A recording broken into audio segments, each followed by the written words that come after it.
English stories. Camping stories for children. The Hobson family were going camping. It was Bella's first camping trip, and though she was excited, she was nervous too. "What if the tent falls over and squashes us?" she asked Joe. "It's too light to squash us," said Joe. "Well, what if the wind blows it away?" "The wind isn't strong enough." "Well, what if a wolf comes into the tent and eats us?" This made Joe laugh. Bella had read too many fairy stories with big, bad wolves in them. "There aren't any wolves in Yorkshire," he said. "There aren't any wolves in the whole of Britain. Except in zoos, of course." "Well, what if one escaped from a zoo?" asked Bella. Joe said that zoos were far too careful to let their animals escape. And Bella soon forgot about wolves as they started planning for the camping trip. "Let's get ready, kids," said Dad, on Saturday morning. "As soon as we're packed up, then we're off." They all helped load up the car.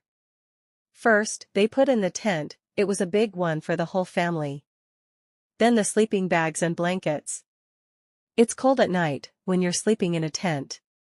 Then they packed the cooking equipment, and lots of food to cook. When everything was packed, the car was full to bursting. The Hobson family just managed to squeeze in. Soon they were leaving the city behind them. "Look at the hills," said Dad. "Look at the heather on the moors." They drove up a winding road with no houses until they reached the turning for the campsite. It belonged to a farm and was in a big field. There were views out over the moors, and lots of space for people to pitch their tent. "Right," said Dad. "First things first. Let's get the tent up. Here's a good spot, next to this hedge." Once the tent was up, it was time to eat. Then Joe and Bella went to explore. There were trees to climb and a stream for paddling. Bella started collecting tadpoles in a jar with another girl, and Joe played on a rope swing with some of the older kids. The day flew by. "Tomorrow," said Dad, "we'll go for a long hike over the moors." "I can't wait," said Joe. It was getting dark. The family ate sausages and beans, then roasted marshmallows on sticks over a campfire. They drank hot chocolate too. In the darkness, strange rustling noises came from the hedge next to their tent. "What's that noise?" asked Bella. She looked nervous, and moved closer to Mum. "Don't worry, it's not a wolf," said Joe teasingly. "How do you know?" "I expect it's just a rabbit, Bella," said Dad.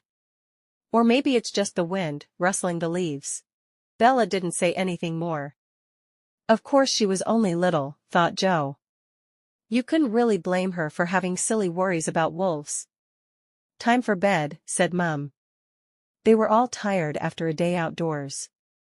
They put out the fire, closed the tent flap and crawled into their sleeping bags. Soon Bella, Mum and Dad were asleep. Joe was too excited to sleep. So he lay awake thinking about the day, and wondering what would happen tomorrow. Suddenly, he heard something from outside the tent. A rustling noise. Probably just a rabbit, he thought. Then he heard more rustling. It sounded like something walking around outside, something bigger than a rabbit. What if, thought Joe, Bella was right? What if a wolf did escape from a zoo? This campsite was just the kind of place it might like. Joe lay there, shivering, as the rustling continued. At last, he could bear it no longer. He got up and stuck his head out of the tent. A cow gazed at him over the hedge. She had soft, brown eyes, and was chewing peacefully on some leaves. "Moo," she said. Joe chuckled to himself as he crawled back into his sleeping bag. To think I was afraid of a cow. The moral of a story about camping often emphasizes the importance of family time, embracing new experiences, and appreciating nature.